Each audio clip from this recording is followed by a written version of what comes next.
터뜨려주지. 쉴드. 작업반의 복수. 공격 공격.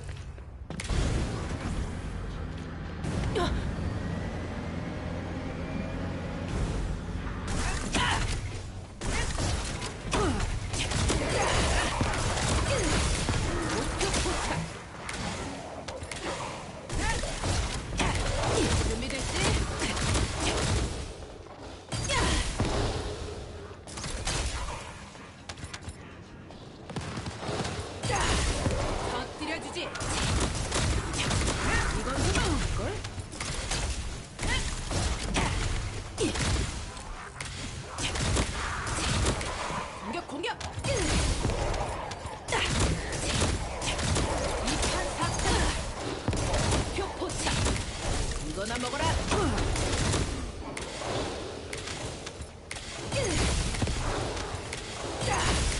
작업반의 복수다. 2판 4판이다.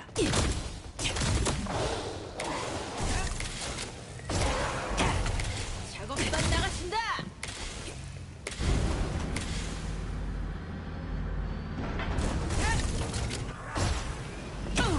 준비됐지? 시간 파괴됐어. 날뛸 시간이다. 2판 4판이다. 작전할게. 날려버리자. 2판 4판 있도록 싸워볼까?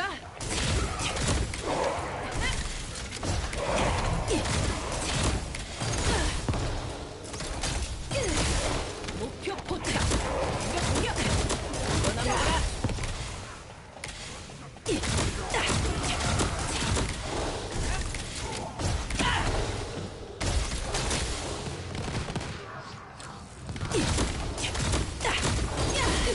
자, 날려버리자.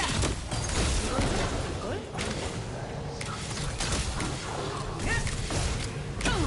날뛸 시간이다. 한사판이다.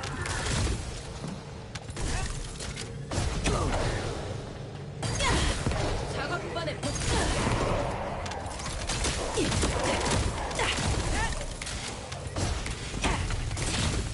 이건 좀 어떨걸?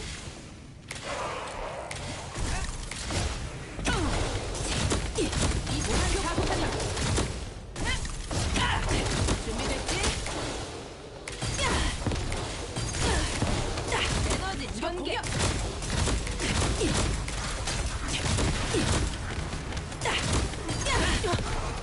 젠장 이거나 먹어라. 2판 4판이다.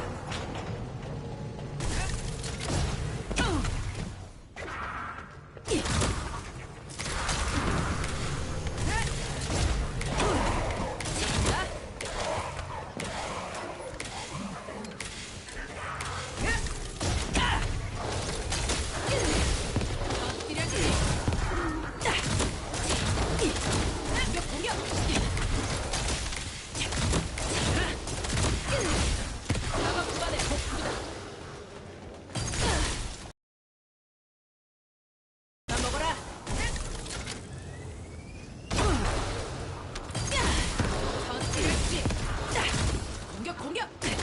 이건 좀 아플걸? 준비됐지? 이거나 먹어라. 2판 4판이다. 자, 날려버리자. 실드가 파괴됐어. 이거나 먹어라. 2판 4판이다. 받아라.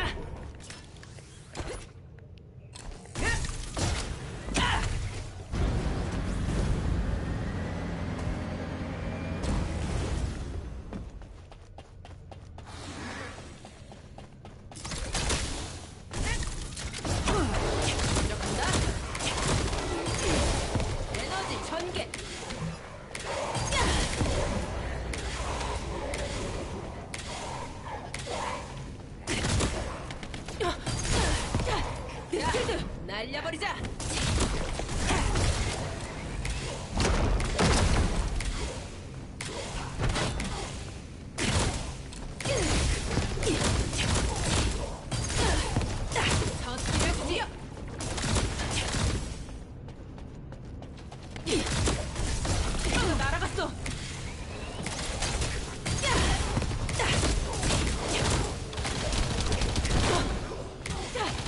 실드. 목표 포착. 이건 좀 알아. 실드.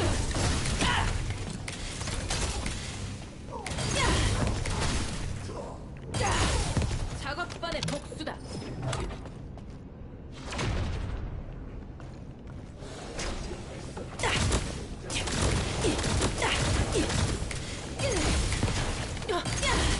실드가 파괴됐어. 날려버리자. 실드. 이건 좀 아플걸? 실드가 날아갔어. 준비됐지? 작업반의 복수다.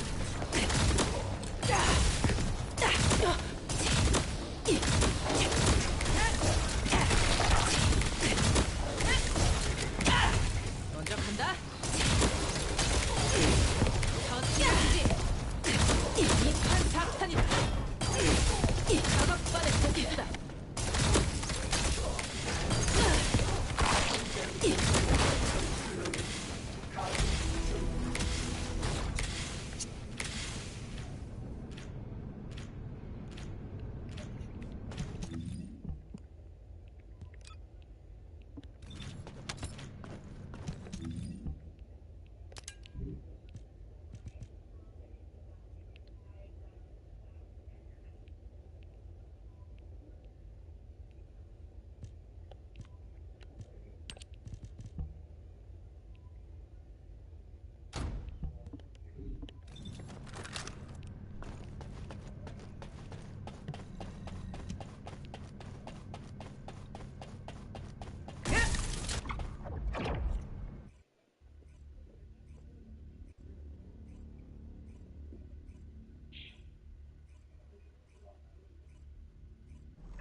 준비됐지?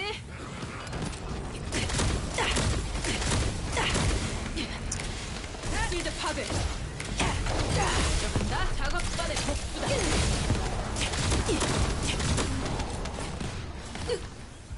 실드가 파괴됐어.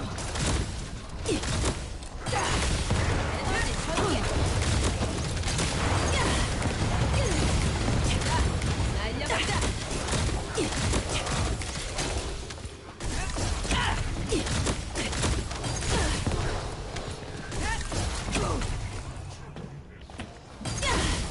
에너지 전개.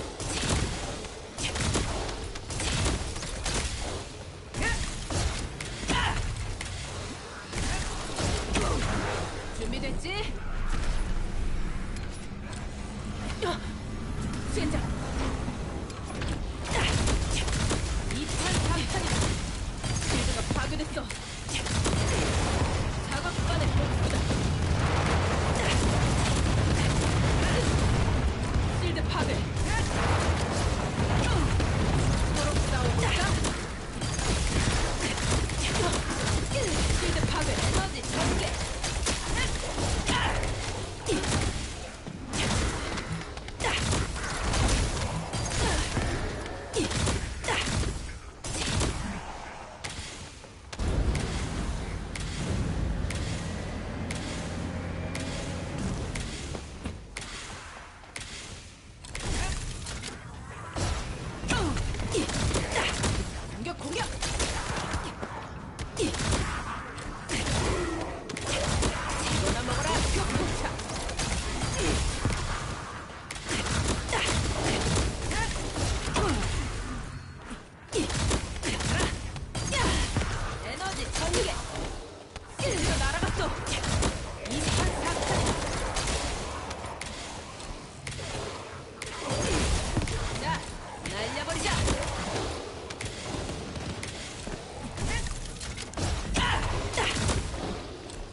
실드가 파괴됐어. 이거나 먹어라.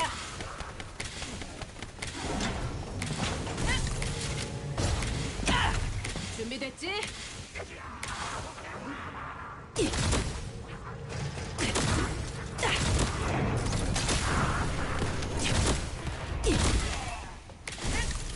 서로 싸워볼까?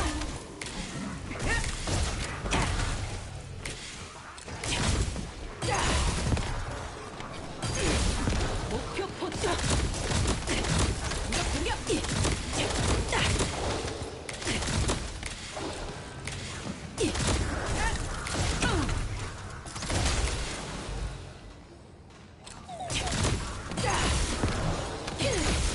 작업 실드에 파괴됐어.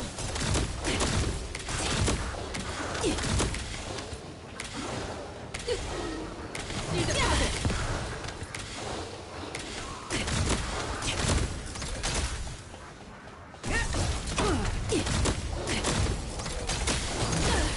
자, 날려버리자.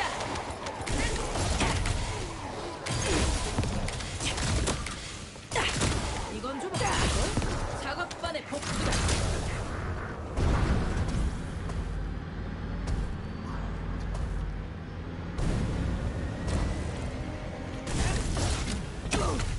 준비됐지? 2판 4판이지.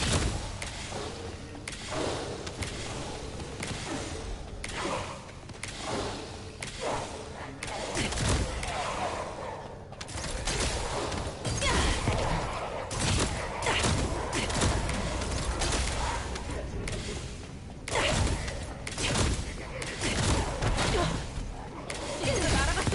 목표 포착. 이건 좀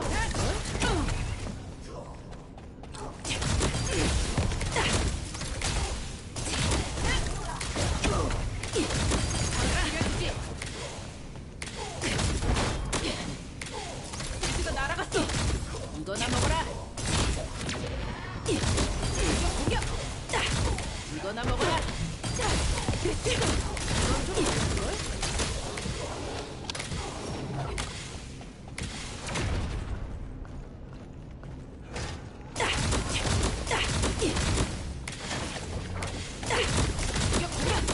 실드! 자, 날려버리자! 이거나 먹어라!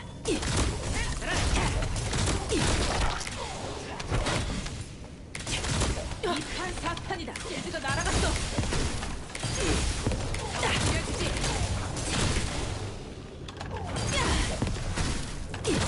이건 좀 작업반의 복수가 공격!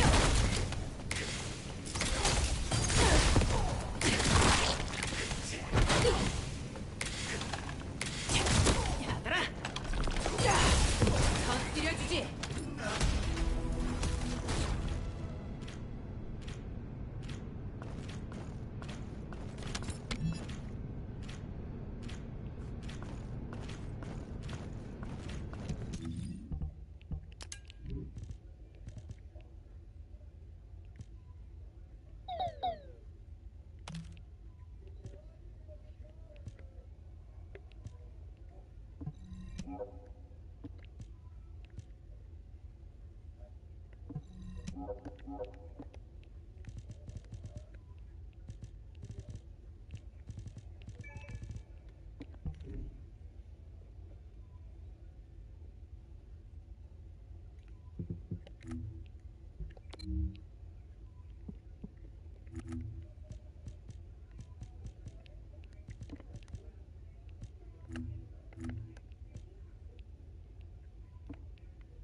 한번의 복수다.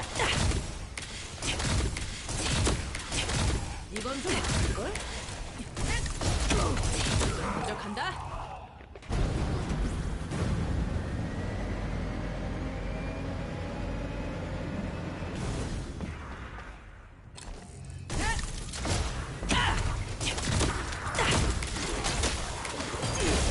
에너지 전개.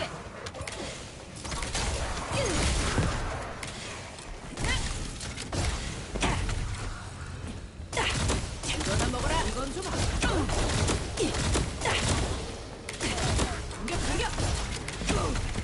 죽도록 싸워볼까? 자, 날려보자. 2판 4판이다. 이거나 먹어라.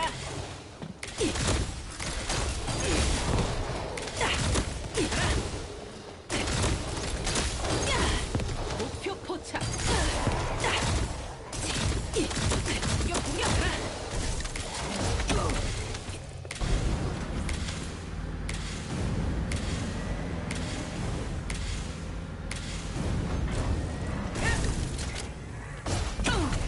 됐지? 작업번의 복수다. 이거나 먹어라.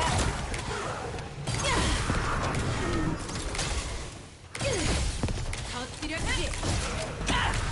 죽도록 싸워볼까? 2판 4판이다.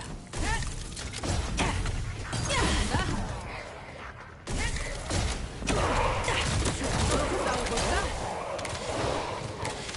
에너지 전기. 이거나 먹어라.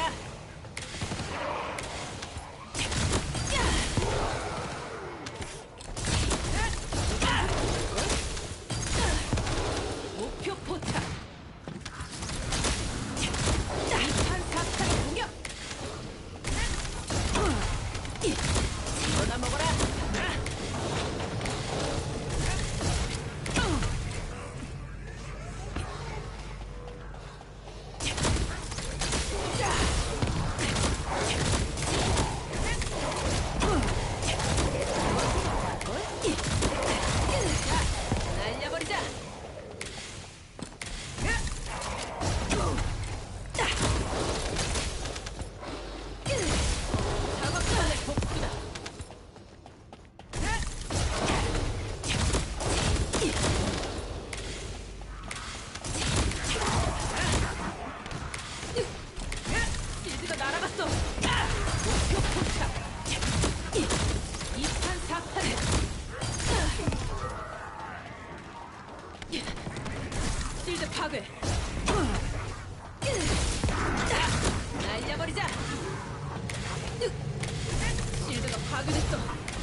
공격 공격.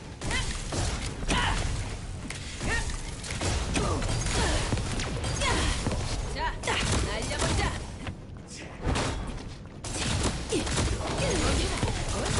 레드가 날아갔어.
공격! 무판 작전이다!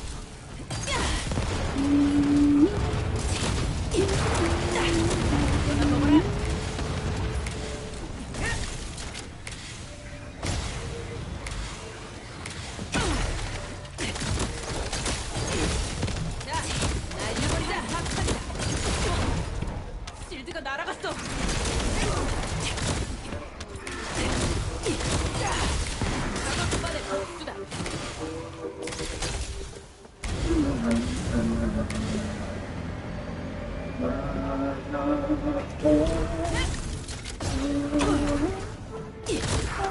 먹어라.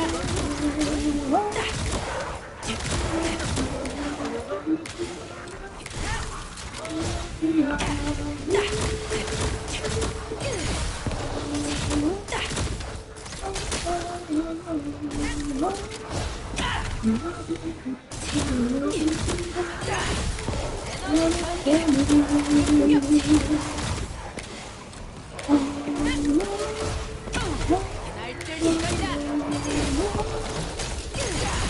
작업반의 복수다. 이거나 먹어라. 자, 날려버리자.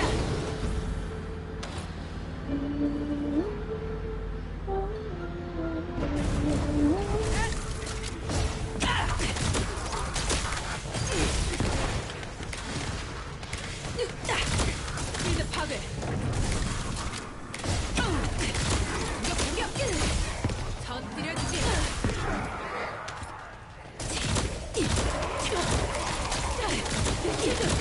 이거나 먹어라.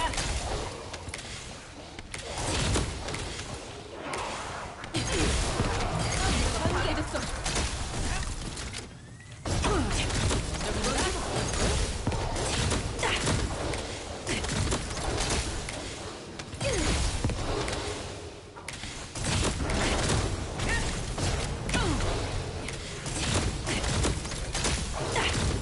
공격. 에너지 전개. 이만 나가신다.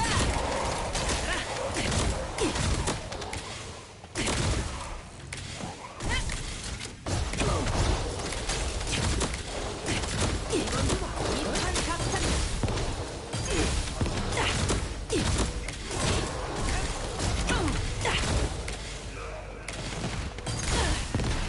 작업반의 복수다.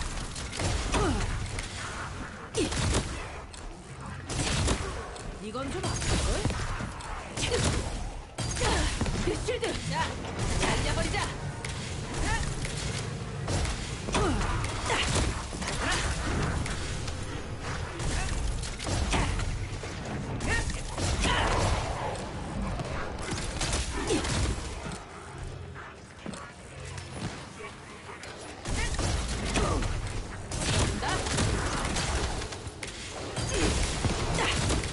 공격!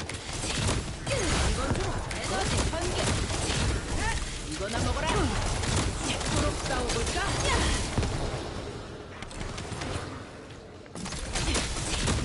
실드 파괴!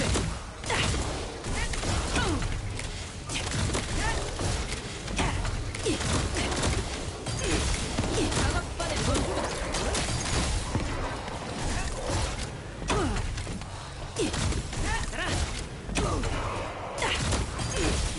자, 날려버리자! 실드 파괴됐어! 2판 작전이다!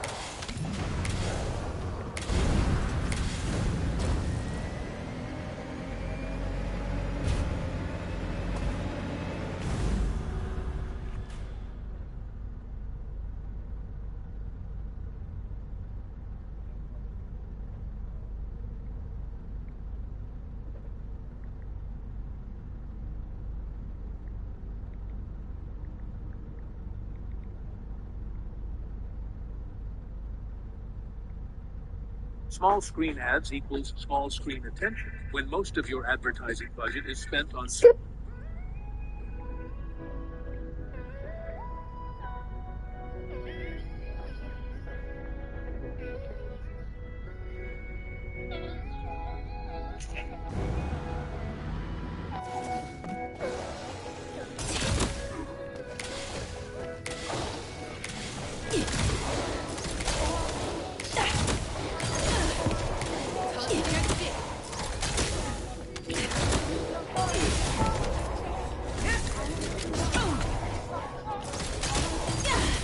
에너지 전개!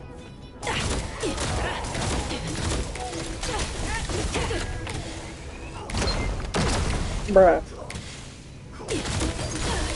I was not. 판사 공격!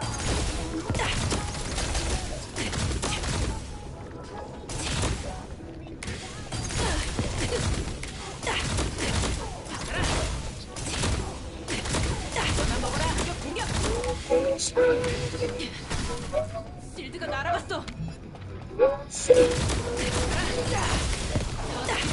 이판 상탄이다. 실드 파괴. 공격. 실드 파괴. 됐지? 내 실드. 자, 날려버리자. 들어간다. 실드가 파괴됐어.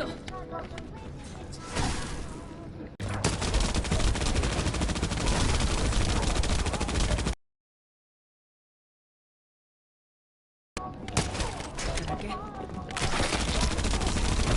야! 괜찮아.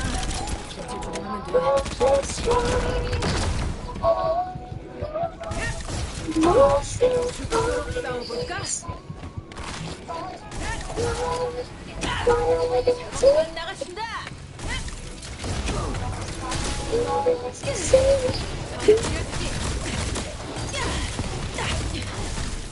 실드 파괴됐어. 먼저 간다. 이판 사탄이 번개.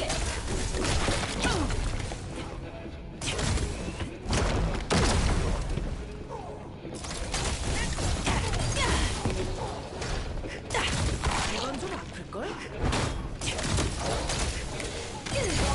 이판 사탄이 공격. 이판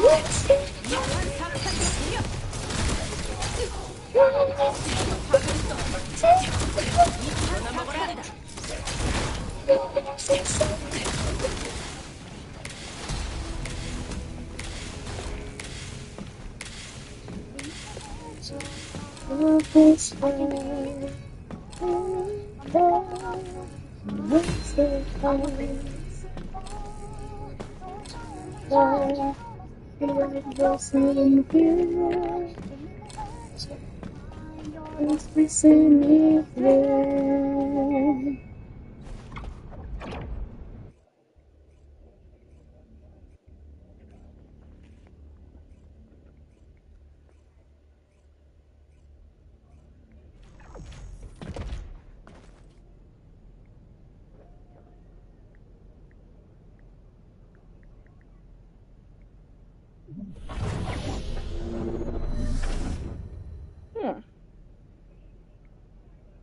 The new iPhone 17 Pro?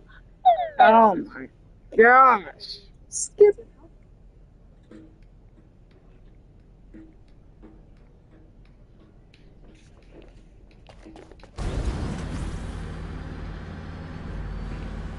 Of all the boys I've known and I've lost, first name you lost, and your pain is starting up. And in this cold world, sticking to me. Well, I'm happy to make you right. Your prescription's not really thinking. You're like my brain, hoping to mystery. I'm thinking to me. Don't need a 50 shades. Please let me explain. Don't need a 50 shades. Your breath. Don't need a 50 shades. Yeah, now explain. It means you're very still. I could say that.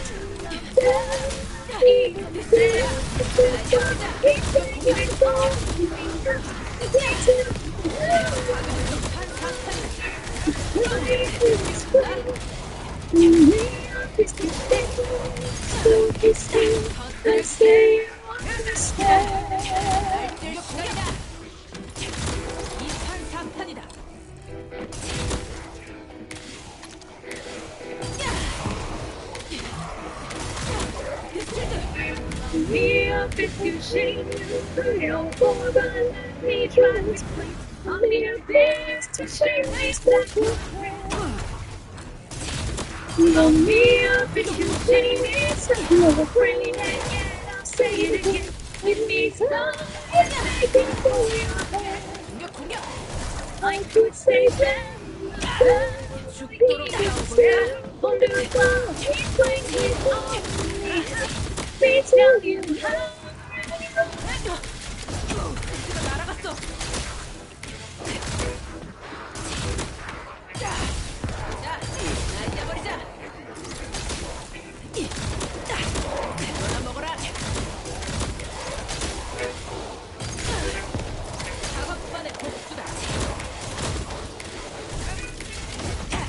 to stay down.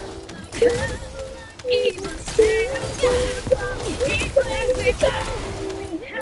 Please tell you how you are.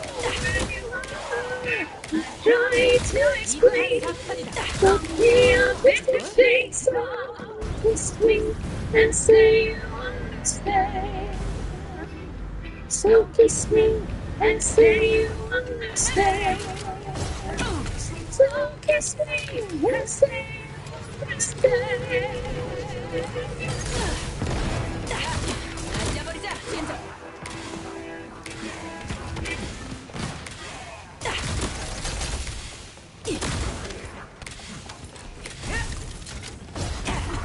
작업반 나가신다.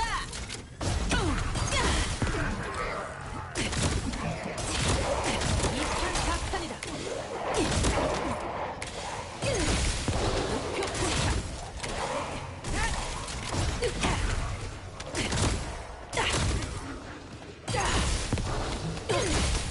작업반의 복수다. 공격.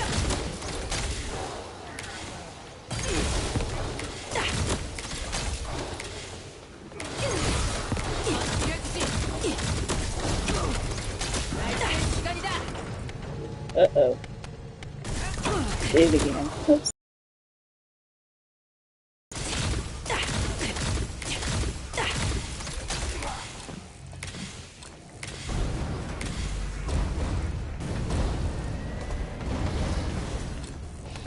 Dang. Okay. 에너지 전개. 작업반 나가신다.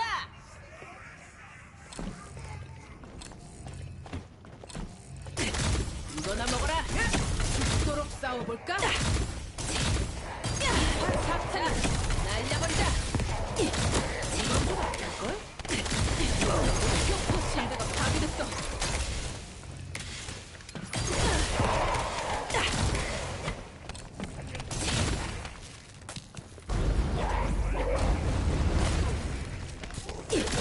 이거나 먹어라. 에너지 전개반 나가신다.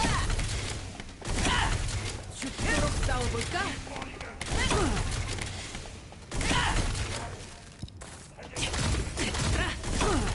작업반 나가신다. 젠장.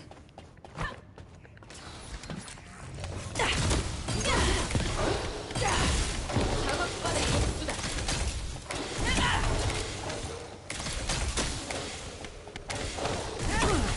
준비됐지? There we go.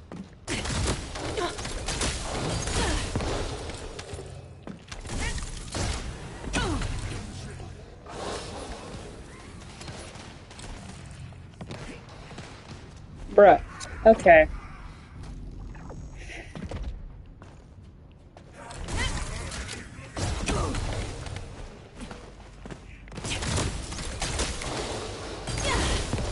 지려주지. 이거나 먹어라. 받아라. 에너지 전개. 실드가 파괴됐어. 2판 4판이다. 받아라.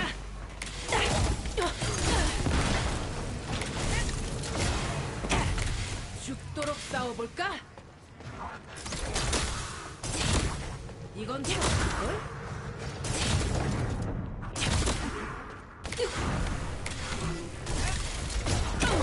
날쓸 시간이다.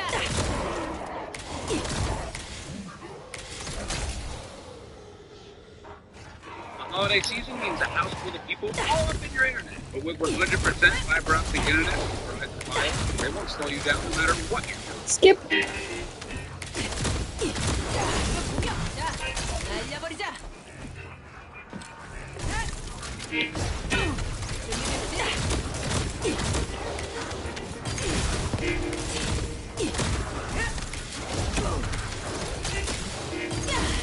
터뜨려주지. 이거나 먹어라.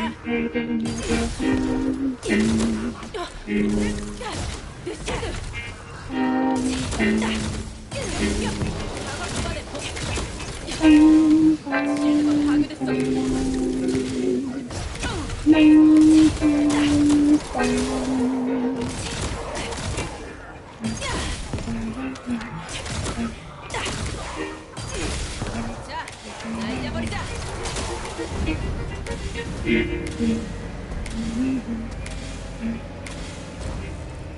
받아라.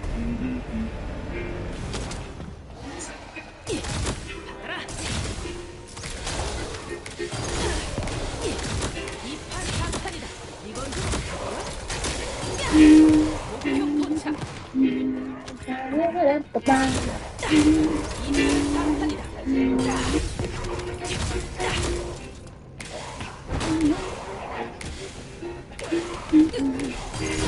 이거 날아갔어. 작업반의 범위다.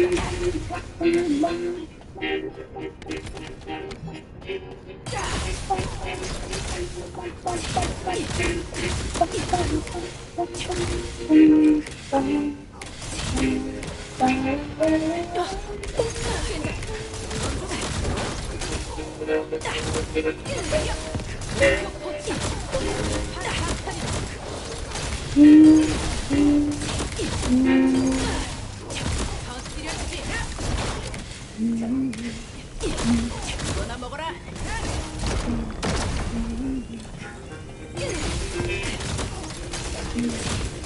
이판 사탄 목표 포착.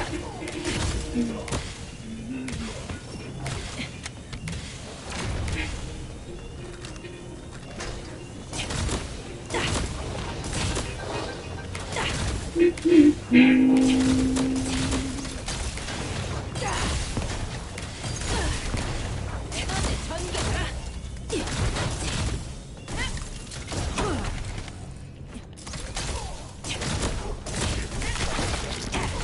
먼저 간다.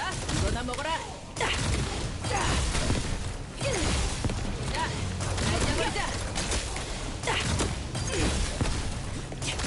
이판 사탄이다. 터뜨려주지.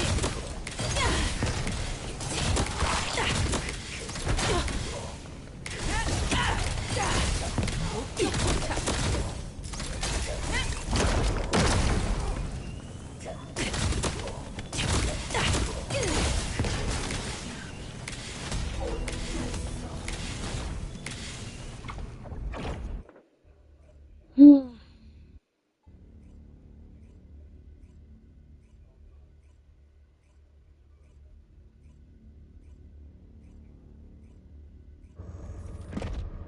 A very blue collection of comfy cozy items out now. More info at the end of the video.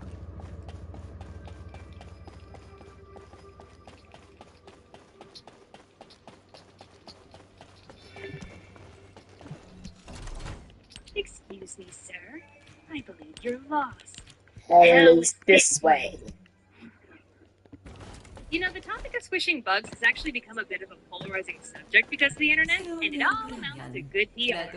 Don't hurt the bees, they pollinate and make honey. Don't hurt the ants, they're nature's broom, cleaning up so many messes. Don't hurt the spiders, they kill all the bugs we actually hate, right?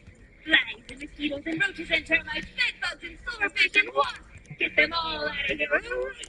Distance from me. Sounds like certain bugs get a pass if we view them as beneficial to us in certain ways. But you know who else eats other pests? Scorpions. Though I'd wager you're far more willing to smack one of them over a spider, aren't ya? You know who else is nature's broom? Maggots. But they make you want to puke, don't they? Point is, every species of insect and arachnid has a benefit to the delicate ecosystem of the planet we live on, no matter how disgusting, or scary, or annoying, or dangerous they are. Do I think we should go out of our way to exterminate every scorpion on the face of the planet? No, absolutely not. And if you can, should you use the relocation method on the odd intruder into your home? Sure, as best as you're able to.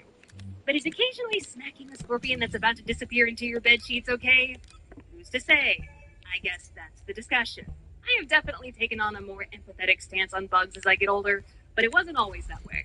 There was a weird phase I went through starting about the age of 11 where I suddenly and totally inexplicably became scared of most bugs. Funny. That's about the time that my family went to Disney's Animal Kingdom for the first time. But I'm sure that's entirely unrelated. What a great time for an ad that doesn't relate to at all.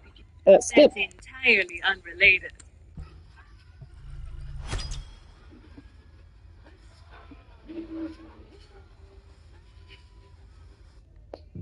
Entirely unrelated. That's the 3D show It's Up to Be a Bug over at Disney World, and I was terrified of it. I think I actually ran out of it the first few times I saw it. Which is ironic because Flick's whole motivation in that show is to get humans to empathize with bugs. Before the show, only really had a fear of wasps and bees. After the show, all bugs were made by a dark evil force hell-bent on destroying me. Except the ones with pretty privilege, of course. But do you want to know what snapped me out of it? Extreme desensitization. It's a little difficult to live on a ranch out in the country with a bug phobia, especially in the Texas country where your neighborhood critters are wolf spiders, black widows, brown recluses, striped bark scorpions, a plethora of different wasps, and my personal favorite, the Texas red-headed centipede. Boy, do I have some stories about these guys. Back when David was in middle school, he had a lot of fake bugs and toy critters that he would use to play pranks on Dad and our grandpa. He even one time put a toy snake under Dad's pillow. You know, typical childhood mischief. Well, one day, David and Dad were in the kitchen. Dad had made himself a plate of food and was walking into the living room to sit down in his favorite chair. But when he got to the sofa, he noticed lying on the armrest was one of David's rubber bugs. He rolled his eyes and said to David in the kitchen, "Hey, come get this stupid toy centipede off the couch." David looked up from what he was doing with a wide-eyed expression, and without saying a word, he zipped out of the kitchen as fast as he could. What the? And that's when it moved.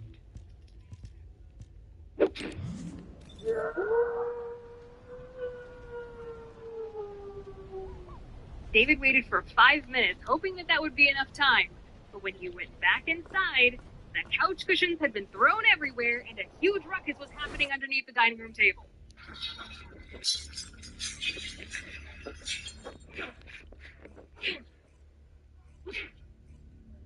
Dad emerged from under the table like a battle-weary soldier. The threat has been neutralized. So here's a fun fact about Rachel she probably doesn't want me to tell. She has a major aversion to small crawly things. And there have been numerous times when we both lived at the ranch where she would call me on my phone, yelling at me to come get the creepy crawly bird.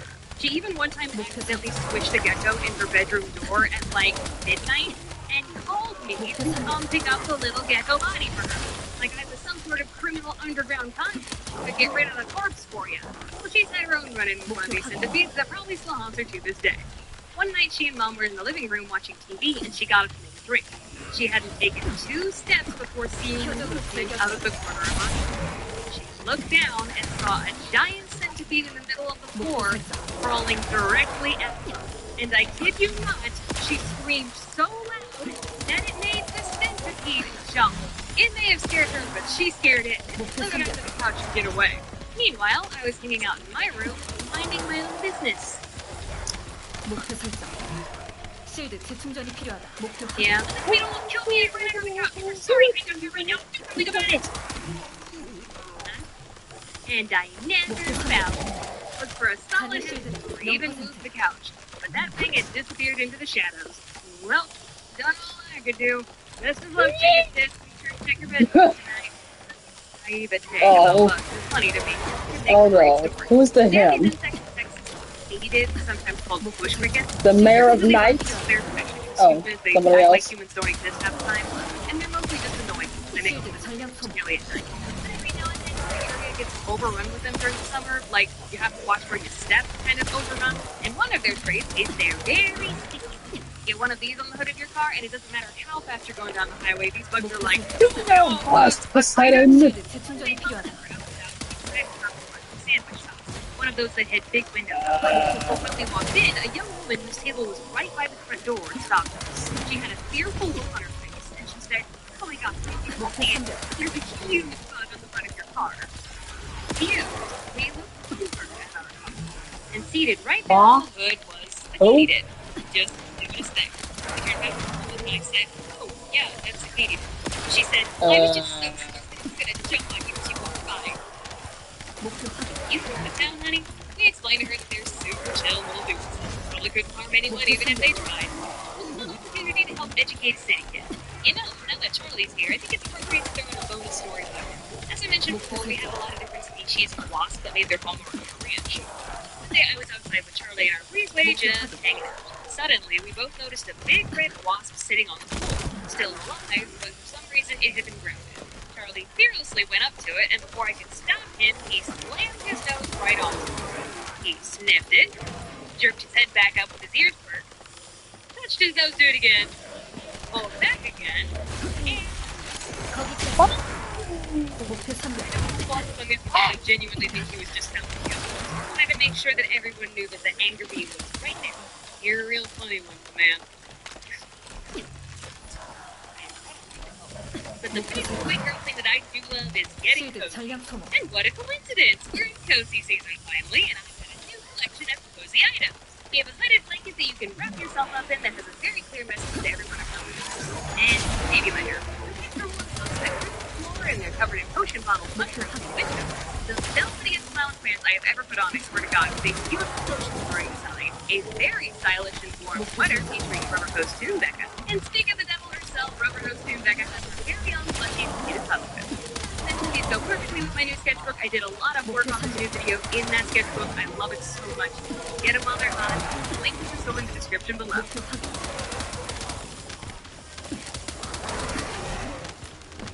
목표 선별.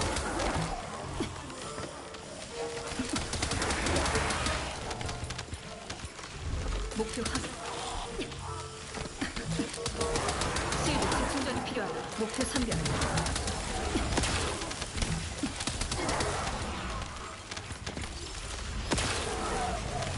At Rainforest Renegade, we make sure fans are game day ready. That's Steve in the house. It's sectionals for celebrating. Miners relax. Renegade, proud sponsor, game day. 목표 선별. 실드 전략 소모. 목표 확인. 목표 설정.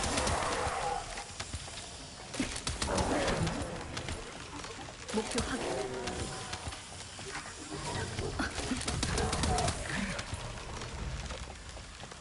목표 선별.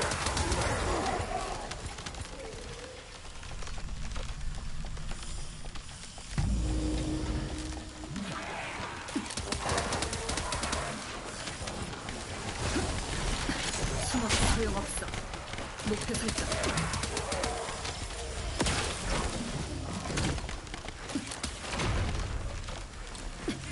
목표 선별.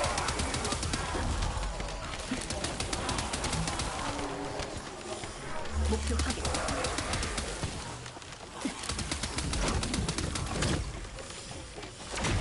목표 선별.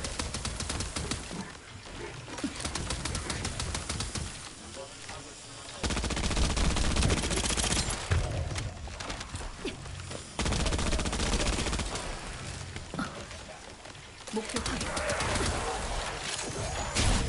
What? Oh.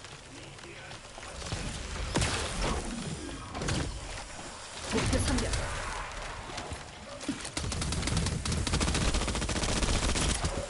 목표 확인.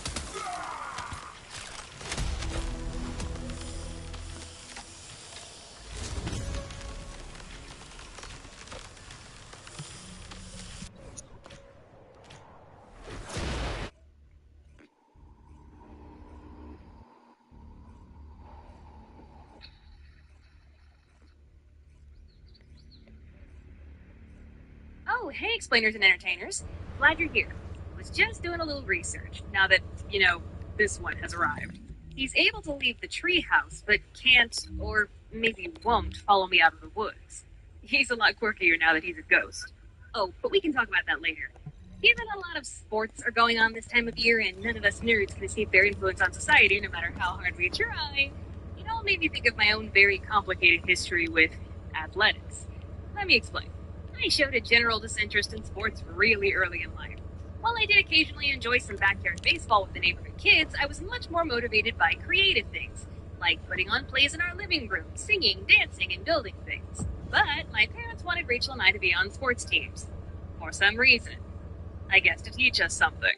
One of the first kids' sports that a lot of us American kids are signed up for by our parents is T-ball. What is T-ball? T-ball is basically baseball with the position of the pitcher removed. Apparently we can't let 4-year-olds with no hand-eye coordination throw balls at other 4-year-olds holding bats who also have no hand-eye coordination. Instead, you put a ball on a tee in front of the batter so it's super easy to hit. Even though 9 times out of 10 they end up hitting the tee and the ball bounces away awkwardly. The kid eventually hits the ball and you scream at them to run to first base while all the other kids are being screamed at by their adults to pick up the dang ball. In fact, it was so fun that when I was on my T-ball team, I would sit down and draw pictures in the dirt with my finger, working on my portfolio. T-ball is a very American first-time sport for kids, but I was curious about what other countries typically force their kids into. And with all my American viewers in a community post, and after reviewing all of the data, it seems like no matter what region of the world you're from, football/soccer overwhelmingly reigns supreme. Look, even I did it when I was a kid. So really, I shouldn't be too surprised, given the whole world loses its mind over the dang sport every couple years. Swimming was also a very common one you guys talked about, which, hey, I just think that that's a vital human skill to have. Off the stupid bike. Even I was on the community swim team when I was a kid. Mom says I quit because I said it got too hard, but I think I just got bored. Swimming back and forth and back and forth and back and forth. When are we playing Marco Polo? In fact, I'm sure that's why I played a lot of sports when I was a little kid. It's so fun. Can we play something else? It feels like we're always playing this game. Certain sports that I have always been bad at, like on a cosmic level, like no matter how hard I tried or how much I practiced, I was destined to suck. Oh, darn it. Come on, finish your list. Bedtime. Skip. Cosmic level, like no matter how hard I tried or how much I practiced, I was destined to suck. Basketball was that for me in middle school. The way my very small private school worked was if you were a girl, your choice was cheerleader or sports team. You had to do one or the other. And because this adorable little socially awkward nerd was never going to be cheerleading material, I was supposed to be a bench warmer for a basketball team.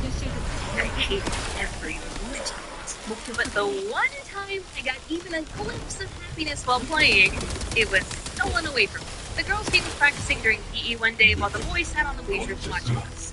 During this scrimmage, I was passed the ball and miraculously made a basket. And the thing you have to remember is I never made baskets. I was so bad, I assumed every attempt at competence on my part was going to be foiled by the universe.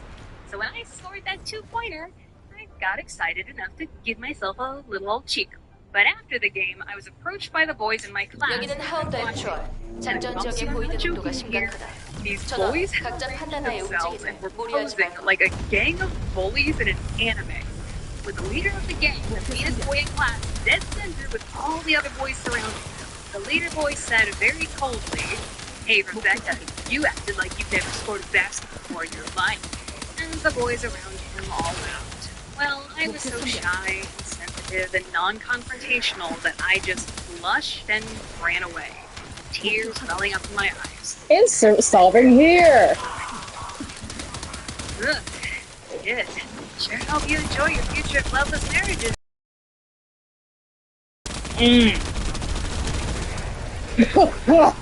Wow. A person where you are very good at something, but hate doing it with every fiber of your being. Enter softball.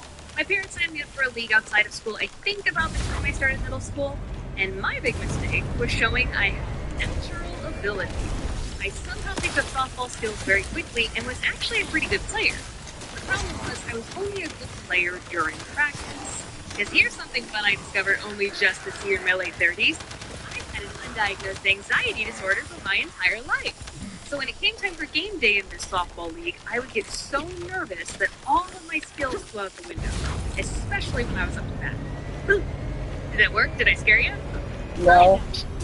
What are you doing here? No, seriously, what are you doing here? You're kind of creeping everybody out. Just felt like this next bit was getting a little wordy for animation, but I think it's important and nuanced, and I wanted to be thorough. But don't worry, visual aid. One of the big reasons I graded game day in this softball league was my dad. Now, I love my dad, and miss him. He had many great qualities. He showed me so much love and support while I was following my dreams, but he was human, and complex, and flawed, as we all are. And in this particular instance, he didn't handle things the way he should have. So for my softball activities, Dad became the main parent bossing me around practices and games while Mom was still responsible for Rachel's activities at the time. But he became one of those sports dads that took things way too seriously. Because every time I messed up during a game, he would angrily yell at me and scold me on the way home, lecturing me about what I should have done better. And since I messed up pretty much every game because of my anxiety disorder, this happened almost every single time. And one game was particularly bad.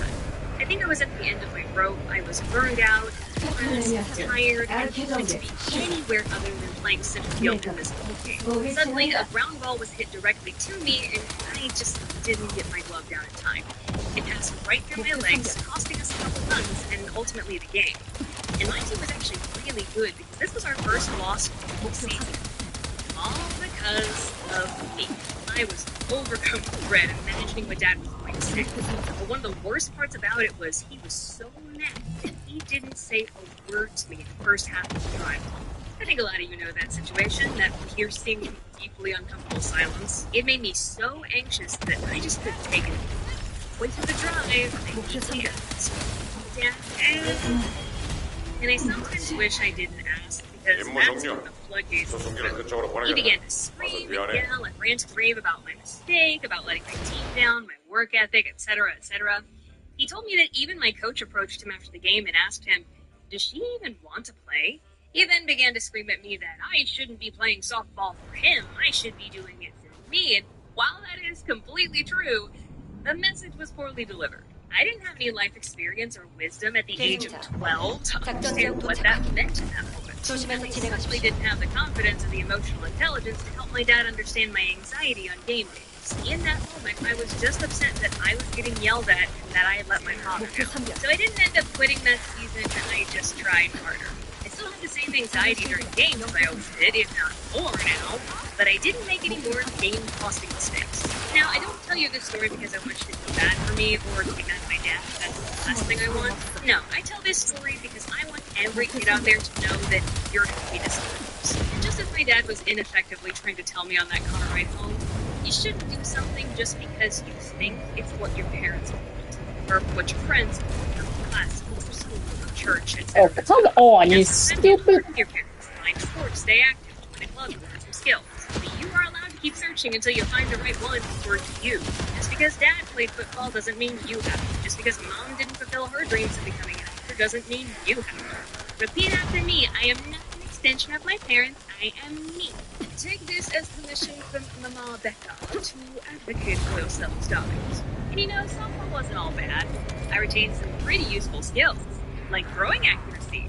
Once when I was in high school, a few years after quitting softball, David was outside running around and playing with his best friend, who also happens to practically be my little brother, Brooks. This guy, from this story, like annoying little siblings, the two of them came up and started talking some crap. And then, like little cowards, they ran away. Picked up the spongy water ball that was floating in our pool, took aim, and threw it into the distance. And bam! Got Brooks square in the head. Still got it. So, did I ever find a physical activity that I actually liked? Oh my god. You bet. What the hell is that? Slap a fin and some seashells on me and steal my voice because your girl is secretly a mermaid. Swimming and scuba diving became my main sport, and mom was my big support in it. Oh my gosh, Kind of helps that she liked it just as much as I did. Because of being on the swim team in early childhood and then taking on scuba diving, I have always been exceedingly comfortable in the water, even to this day. It's really the one physical skill I take any morsel of pride in. Even though I never competed on a swim team in middle school or high school, I still had some skills. One time, my parents signed me up for marine biology. Because the campers were going to spend a lot of time in the water all week, the camp counselors made us take a swim test. We basically just had to swim the length of a large swimming pool back and forth one time, and the counselors insisted it wasn't a race. We'd take our time completing it. But one girl in the group kind of forced my hand. She was bragging a lot about being on our swim team back in school, and all of the other girls were fawning all over her and hyping her up because of it. And me, being a competitive, chubby girl looking to prove herself at all times, said, "Oh, it's on. Ready, set, go," and I was off like a torpedo. When I say all the self-esteem I had left over was on the line, I was going to prove to everybody at this camp that I was the true queen of the sea. I shall be the one millennial middle school girl with a marine biology babe who actually becomes a marine biologist. Steve Irwin will be so proud. Wait, what? I was going to prove to everybody at this camp that I was the true queen of the sea. I shall be the one millennial middle school girl with a marine biology babe who actually becomes a marine biologist. Steve Irwin will be so proud! Girls were dropping left and right, having to stop in the middle of the pool to catch their breath. I couldn't even see swim team girl, but I didn't care. This single race, that's not actually a race, will forever change the course of my entire life! Ooh, look at you go, Rebecca. 수송기 병력가가 완료. 대기 패턴으로 이동 중. 행운을 Okay, I think that 계속. time... And I don't want to disparage poor swim team girl too hard. She's allowed to take pride in the skills she worked hard for, just as I took pride in myself that day. You just can't be braggy about it, okay? That goes for you too.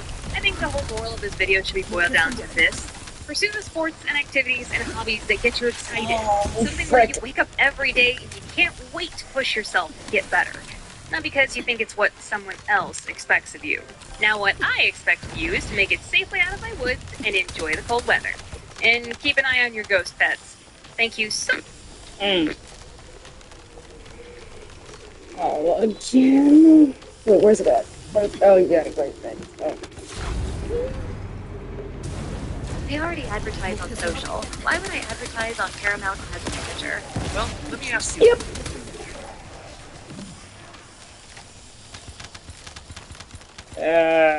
Oh.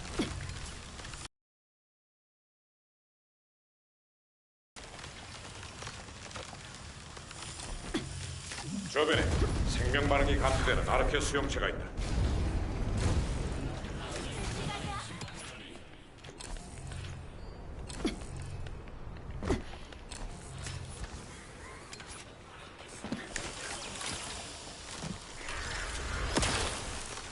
목표 설정.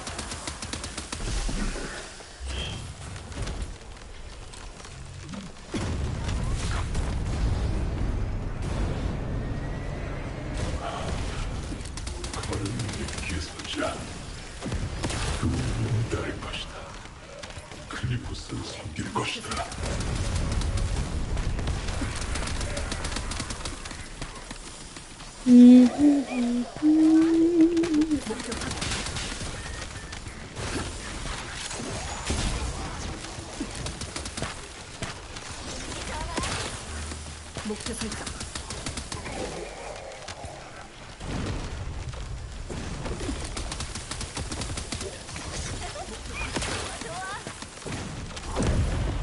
목표 설정. And why not? 목표 선별.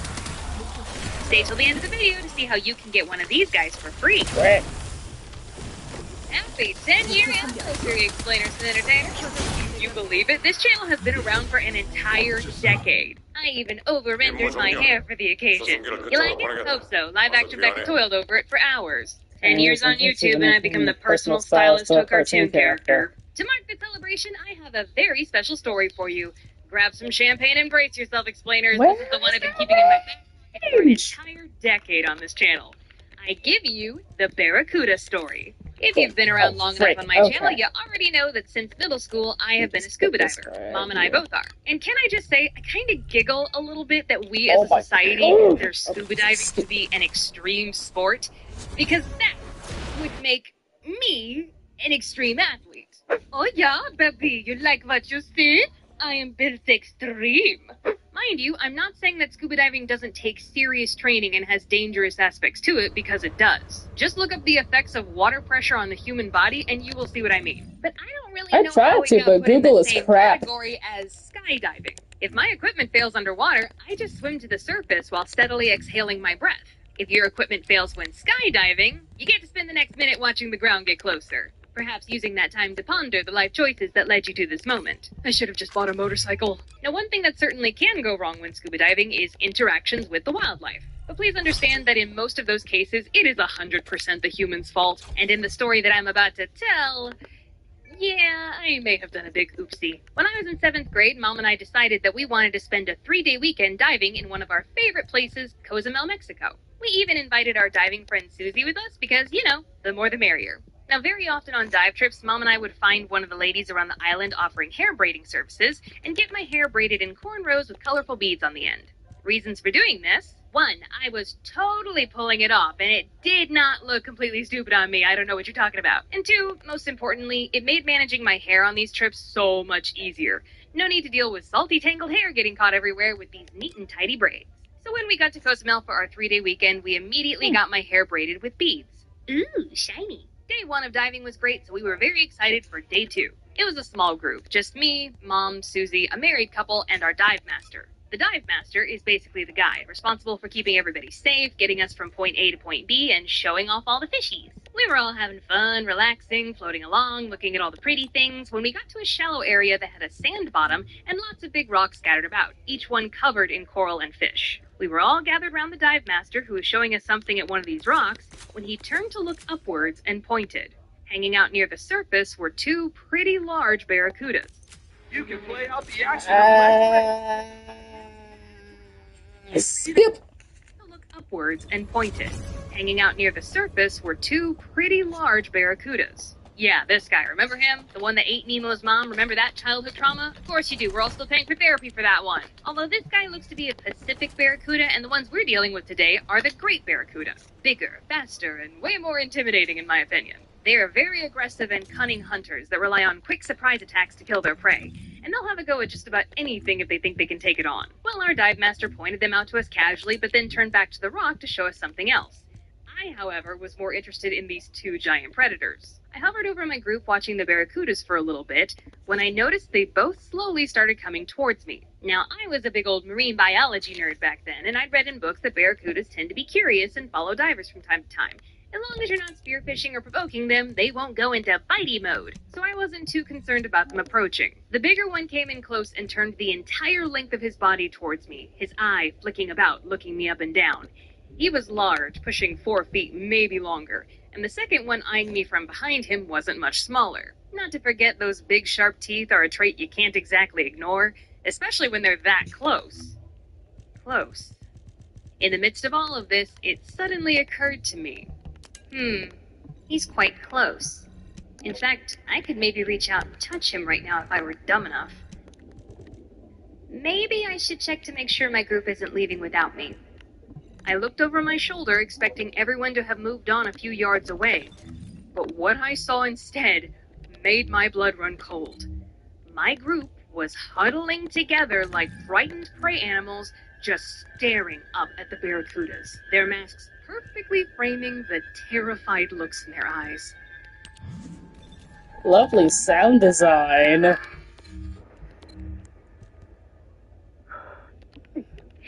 Excuse me, it's just come to my attention that I'm in danger. I swam back down to my group, but the barracuda were still in hot pursuit, following me every kick of the way. The dive master was holding his arms out to me, and when I finally reached him, he grabbed me and shoved me behind him, hiding me amongst the others. My heart was racing. I thought over and over to myself, They're going after the little one. They picked me out as the weakest in the herd. I don't want to be fish food. we had a real standoff here. These fish were after me like I owed them a debt. All right, buddy. Just hand over the Tasty tasty morsel and we don't break no kneecaps. Capiche? That's when the dive master started waving his hand out to them. Three houses? Oh, I'm in heaven. Here was clear as hell. Even underwater, you could hear this brave man shouting through his regulator, Go away. Go away. Hey, Frankie, I think this one's trying to communicate. Eventually, during this intense stalemate, the smaller of the two barracuda got a little too close to the other and they accidentally bumped into each other.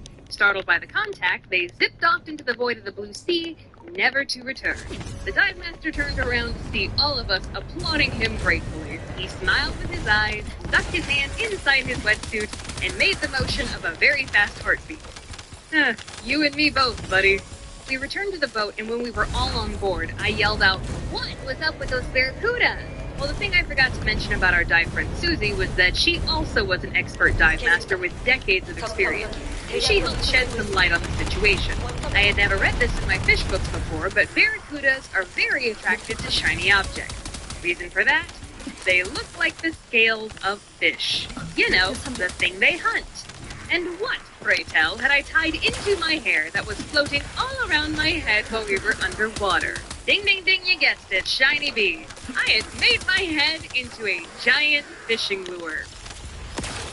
Well, I guess this is what you call a bad hair day. Here's a fun fact for you. There may be a handful of millennials out there who remember this story because in high school I submitted it to the now defunct teen magazine Cosmo Girl, and they published it in their Mi Vida Loca section. The day I found out my family and I were on a flight to Orlando, I was seated away from everyone else and casually reading the latest issue of Cosmo Girl that I had just bought from the airport. I read the first couple sentences of the story and thought, oh wow, a story about a girl who scuba dives. What a coincidence. Wait a minute. I'm the girl who scuba dives. Wow, foolish writer! You can find anything rude of me! I lost that issue when we moved to our new house, but I think I remember it had a light pink cover with some pop idol girl on it, and the story was called Bad Hair Day, and it would have been an early 2000s issue. If any of you internet sleuths out there feel like finding it, I'd be more than happy to shout you out in the next video. Just one more thing, explainers. This treehouse is getting a little cramped, so I'm having an estate sale over at the shop. Everything this must game. go to make way for the new limited edition items we're making this year. And the best part is, if you spend $40 or more, you get your choice of one of these guys for free. That's a $25 item versus this. You can even just get this bundle right here and automatically be eligible for your gift. Waste no time, because like I said, everything must go. Anyways, explainers and entertainers, that's all I got. Thank you for 10 years of support, and thank you so much for tuning in. But now I gotta tune out. Bye!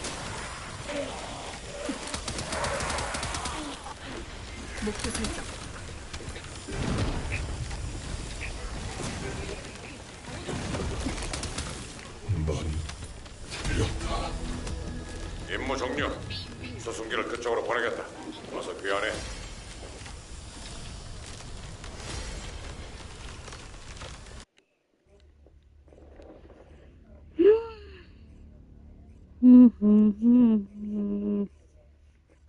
Oh.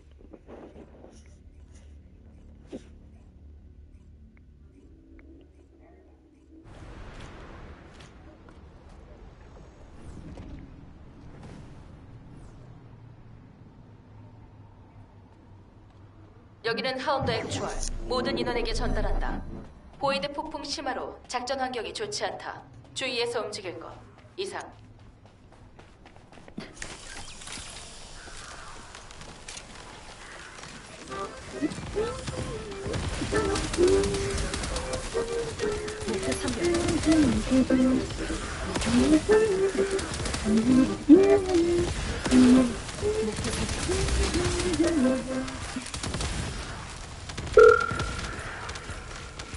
Hello.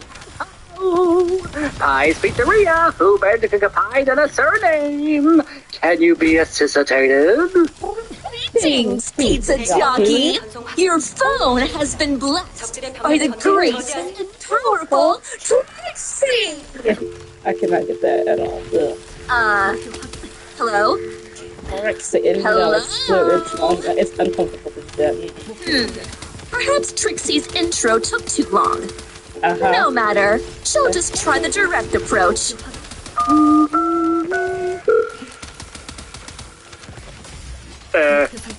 Hello? Great and powerful. Again? Jeez, how short does he want me to go? That's what she said. Yes, hola. Mr. Jasper no home. Really, Jasper? No. This no Senor Jasper. This is Paco Tortellini. Again, dijo mi nombre. No, Paco. This is Cleric Von Gulra. Bruh. It's not how you pronounce my last name. Don't call. Shut up, Cleric. I'm stalling. Margaret, hanging their baby. Excuse me, I'm Margaret hanging there, baby. Is my order ready? Get out, Jay. Well, I never. The hanging there baby dynasty will hear of this. My gosh, Will. Busy day, I see. What do you want, great and powerful windbag? So you do recognize the hungered and malnourished Trixie. The intro kind of gave it away, Houdini. Then why have you been casting Trixie away and hanging up on her? Because I don't like you. Look, we can go deeper into your personal hang-ups later. For now, Trixie would like to order 작전 종료 확인. What? 수송기 위치로 전송 대기 중. Okay. Then Trixie would like... That one too. Hey, you don't even know what Trixie is asking for. Nowhere to be found. Will you just listen to...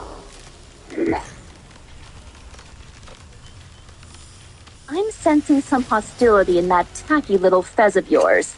Oh, really? I thought I was making it abundantly clear for all to see. But since my subtlety doesn't seem to be working, I don't like you. Never did like you. The only thing I've been in you is my doofus doppelganger who's literally engaged to my own left hoof. Is that legal in Ponyville? I don't know. That's where I know This is getting ridiculous. Haven't you ever heard of the customer is always right? I don't study mythology. Also, haven't you ever heard of we reserve the right to refuse service to anyone? Oh.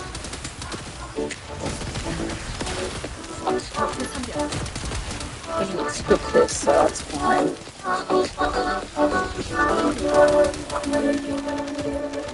Hey y'all, it's Connor, a team member at my local Chick-fil-A. A little thing you'll love about the 30-count Chick-fil-A nuggets, how they're perfect for every holiday occasion. You need something last minute to take to the office party or friends. That sounds skippable. Is that all Ponish? Oh, look, the last time the customer was right, you only burned my fucking kitchen down. Is that what this is all about? Okay, so Trixie made teeny mistake. That teensy mistake caused my openness to you melting. Oh, come on. The damage wasn't that extreme. Mr. Deep Dish Pan. Now he's all warmed and misshapen. How am I gonna appeal to the hardcore Chicago fans? That reminds me. Why did you put googly eyes on that pan anyway? It gave it more character. Hey, it works for my bosom buddy and organ donor Rufio. No, yeah. Existence is a miracle. Oh, man, Mr. Casper, take it and enjoy. Yeah. These fandom ponies are tiresome at best.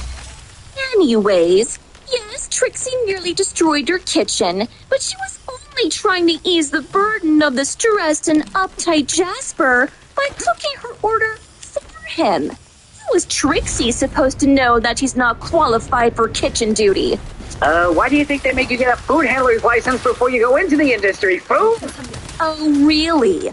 Then where's your license, Mr. Expert? No hablo inglés. So you do speak it, Ron. We'll discuss this later. Anyways, look. Don't think I don't appreciate the gesture, Trixie. I do. It's just that I'd also appreciate my kitchen not being melted down into a crater. That's what causes the vein in my forehead to burst and leads to me sticking a fork in someone's eye. You dig me? That is an unsightly vein. But for what it's worth, the humble and apologetic Trixie apologizes for that. All she asks for is one simple order, and that is all. No tricks, no interference, just one little pizza as a peace treaty. Can we please just call this a truce? Oh, jeez, you're doing a thing with the puppy eyes right now, aren't you? More than ever before. No, please, not with the puppy. All right, fine.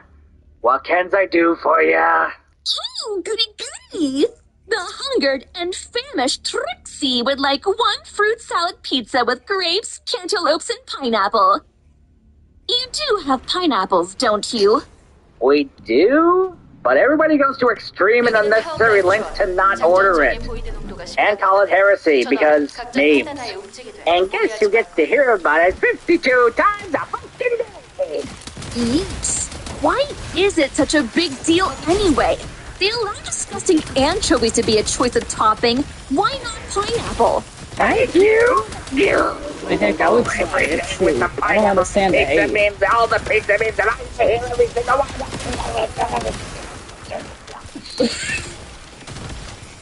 So, fruit salad pizza, that'll be 15 bits. Is this for pickup or delivery? It'll be for... announcing the Dukeness of Hanging Their Baby Dynasty.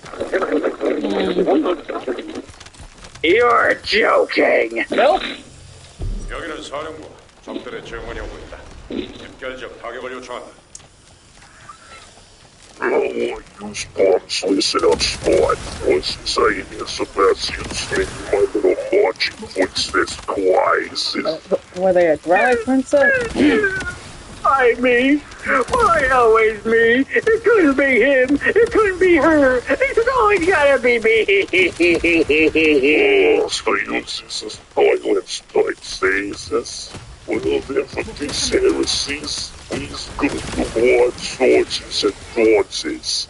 And then you use sluggies, nice good stubbies, to a pencil sharpness. The patience. I mean, the guy probably had a neck before. I think he's safe. I know I can piece me. Boys, they still soy. Oh, what a great time for an ad. Why? Whoa, no. Wait, what? But I didn't mean anything by it. I'm a victim of inconvenient circumstances. I'm always a victim of inconvenient circumstances. No, please.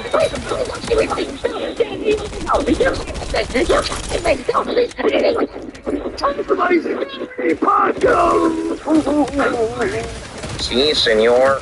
Once upon a time, there was an idiot who pissed off the wrong Duke. The end. I'm sorry. Hey, but seriously, I could really use some help here. Is no one going to help him?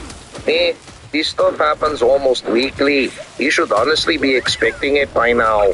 Well then, have no fear, new friend Jasper, for the great and powerful Trixie shall save you. Lovely. They already advertise on social. Why would I advertise on Paramount Ads Manager? Well, because you're an idiot. I guess. I don't know.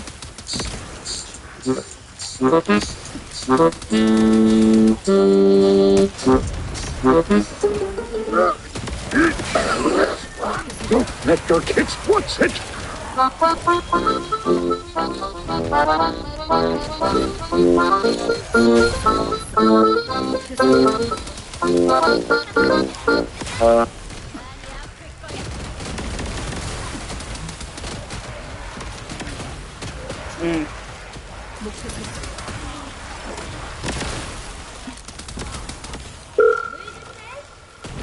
Hello, 563. Who better put the pie than a pie?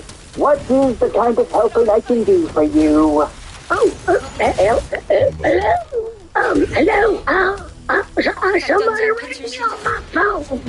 I believe this is the reverse order where you was the one ringing me, ma'am. Oh, you want to give me your ring? Why, haven't take me out for a drink yet? Wait, I don't think this is legal. And also... yes, that's just the noise I make. Oh, well, it is lovely, and now I'm confused because of ringing, so, did you call for a reason, ma'am? What'd you just call me? Ma'am, as in the lady type? The creation of the female persuasion? Yes, well, thank you for noticing. My name is Stella Drake, and I'm a horse for 2 years old, and I'm from Bucksnore, Arkansas. I don't know what an Arkansas is. Is it infectious? Is it contagious? Should I be wearing gloves? No, don't wear clean as a whistle, you know. Yeah, people are dirty in our town. We call them ours. Never mind, I guess stick the C, and then city in there. Ours, Kansas. I feel like I need to give her a grammatical lesson, but how can I attempt to help whatever this is? Oh, that was my noise. That's me acknowledging what you're saying. Anyway, what can I do for you, young man?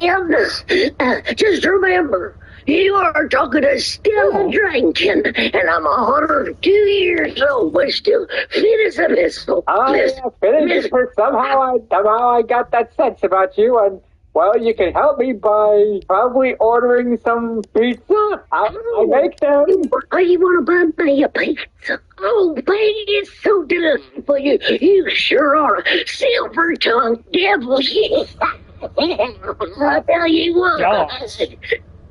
I feel unclean and I need to call Harmony and apologize, but first, what kind of pizza would you like? Oh, you mean if I had my druthers? Oh, okay.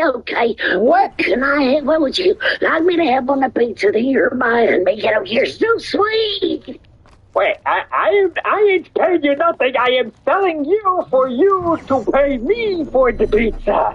Oh, well, you want to pay me to make a pizza for you? Oh my God. I have some time because on account of the rutabagas aren't really ready yet. It's just about to be in season. That's when I get into my galoshes and I start sluicing through the ground.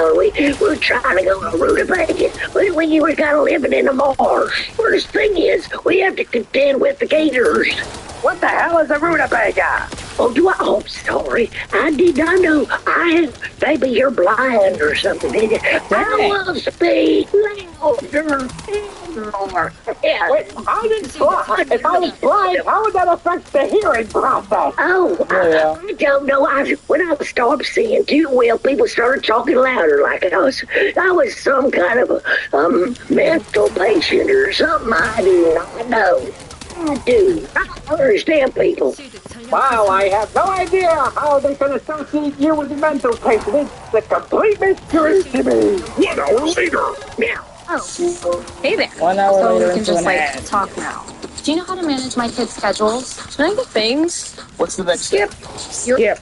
Later. Meow. I guess if I was to have my druthers, as I say, I would like to get a pizza.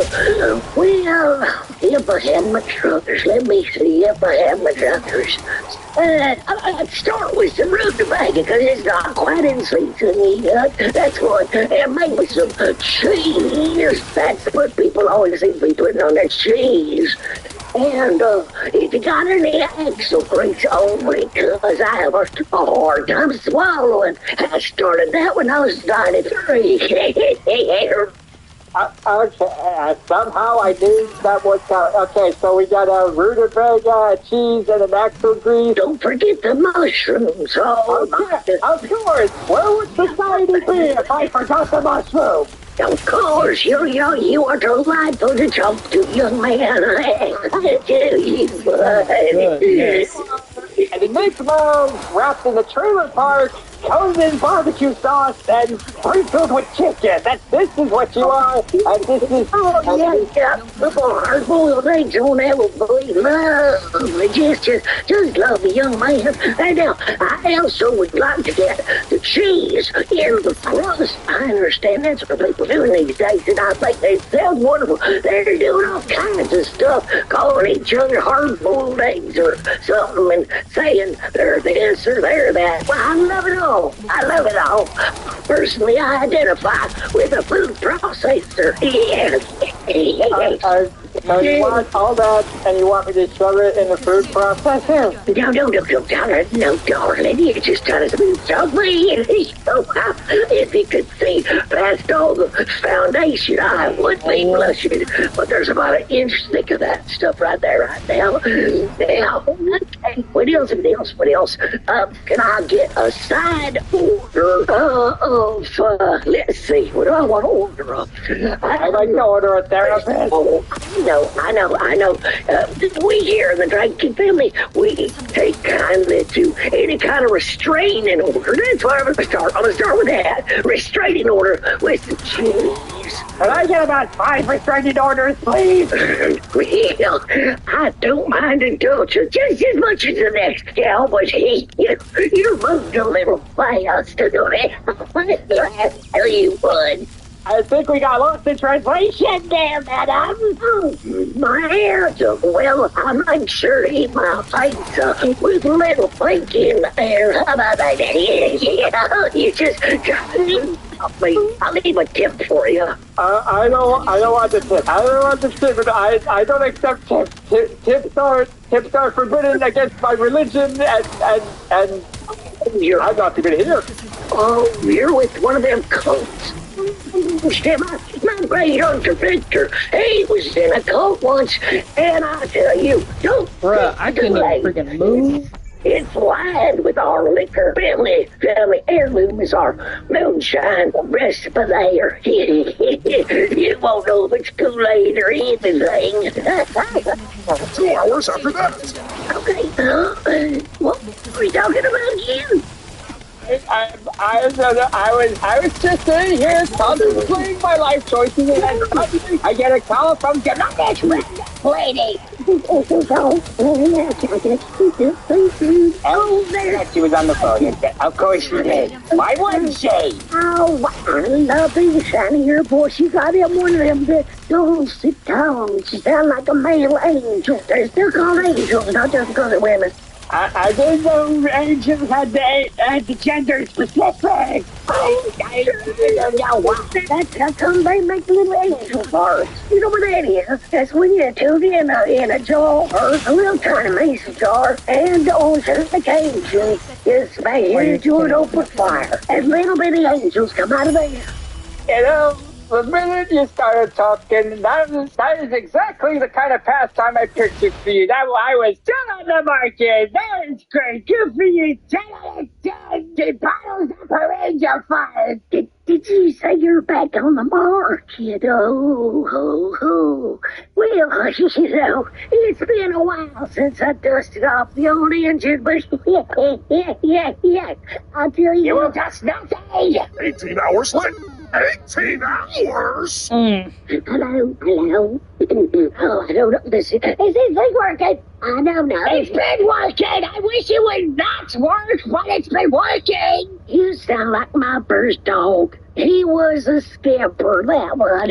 Anyway, you know, all this talk, I was a kid, little hug me, get a little bit of, somebody biting in my gullet there. What do I want? You know what I feel? I feel like a pizza potato. Any place where I can kill one. No, madam. I can safely say that I do not know a place to contain the pizza. In fact, I've never even heard of pizza. I'm not even here. I recently just became honest.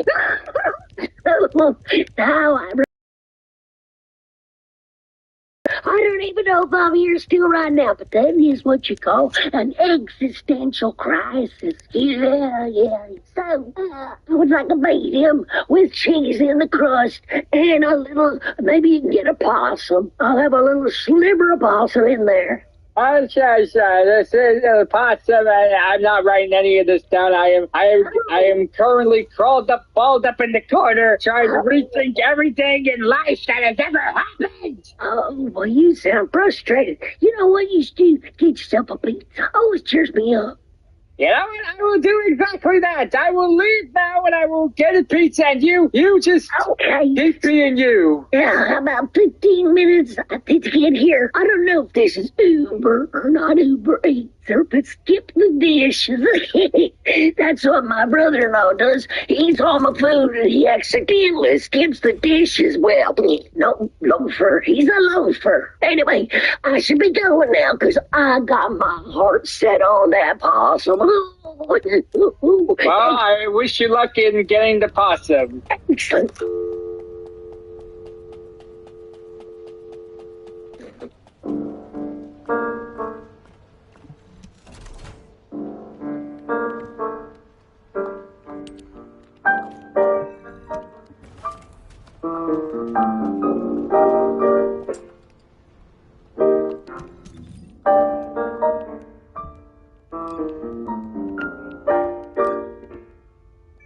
You know, after the day I just had, I just wonder, do you think the princesses stay in their castles or their retirement homes or wherever because they too fear the actions their occupations bring them? I'm here for contractual obligations, I am. No, yeah! Thank you, Casper. That was surprisingly therapeutic. Wait, why was that therapeutic? That is not supposed to be therapeutic. This is Casper we're talking about. What is my life become? Also, check out Lee Tokar's cameo and bring him to all the conventions. All of them, like literally every single one.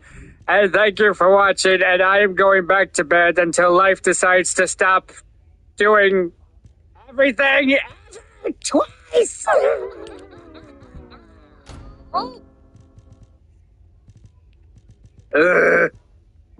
I got nothing. Good night, folks.